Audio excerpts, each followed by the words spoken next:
Things वाले sentence सीखते समय हम इट और देयर का एक स्पेशल यूज़ सीखते हैं।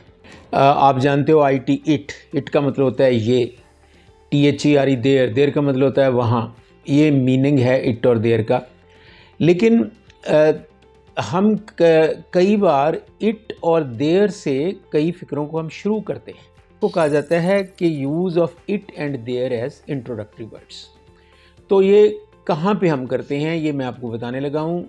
जैसे इट है, इट से जो फ़िक्रे शुरू होते हैं एज एन इंट्रोडक्टरी वर्ड, वो होते हैं टाइम वाले फ़िक्रे, वेदर वाले फ़िक्रे और उसके बाद सीज़न वाले फ़िक्रे।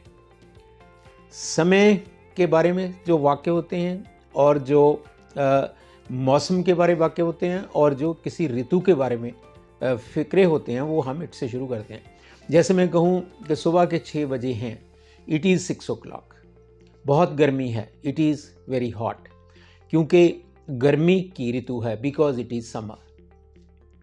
तो ये रहा इट का special use as an introductory word, और ये चलता रहता है आगे। फॉर एग्जांपल जब हम दूसरे स्ट्रक्चर्स करेंगे, वहाँ पे वर्षा हो रही है, इट इज़ रेनिंग, या मैं कहूँ कि आधा घंटा वर्षा हुई, it rained for half an hour वगैरह वगैरह, बाद में भी हम इसे यूज़ करेंगे। याद रखना कि अगर हमने टाइम वाला वाक्य बनाना है या हमने वेदर वाला वाक्य बनाना है या सीज़न वाला वाक्य बनाना है तो हम इट से शुरू करेंगे, it as an introductory word. इसी तरह देयर मैं पहले बता चुका हूँ। देयर का मतलब एक होता है वहाँ, कि the book is lying over there, किताब वहाँ पड़ी है।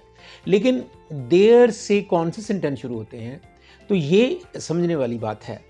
तो मैं 2 वाक्य बोलता हूँ कि मैं कहूँ पर्स मेरी जेब में है, मेरी जेब में पर्स है। अब ये दोनों सेंटेंस एक ही बात कर रहे हैं, लेकिन इनमें फ़र्क क्या है? ये पर्स के बारे में ये वाक्य हैं। पहला क्या था? पर्स मेरी जेब में है। जो सब्जेक्ट था वो बिल्कुल शुरू में था, the purse is in my pocket. लेकिन दूसरा सेंटेंस देखो, मेरी जेब में पर्स है। यहाँ भी जो सब्जेक्ट है पर्स है, लेकिन यहाँ पे पर्स जो है वो फ़िक्रे के एंड पे पड़ा है। तो जब वाक्य के एंड पे सब्जेक्ट हो तो ऐसे वाक्य को हम देयर से शुरू करते हैं। तो मेरी जेब में पर्स है, there is a purse in my pocket. मैं कहूँ कि किताब मेज़ पर है, the book is on the table. मेज़ पर किताब है, there is a book on the table. ये मेरा ख्याल है आपको बात समझ आ गई है कि अगर जो सब्जेक्ट है वो शुरू में पड़ा हो, मैं कहूँ बहुत से लोग कमरे में हैं, many people are in the room, और फिर मैं कहूँ कमरे में बहुत से लोग हैं, there are many people in the room. तो ये आप समझ चुके हैं कि अगर सब्जेक्ट शुरू में है तो वो सीधा हम बना देते हैं, लेकिन अगर सब्जेक्ट एंड पे पड़ा है तो वो हम देयर से फिक्रा शुरू करते हैं।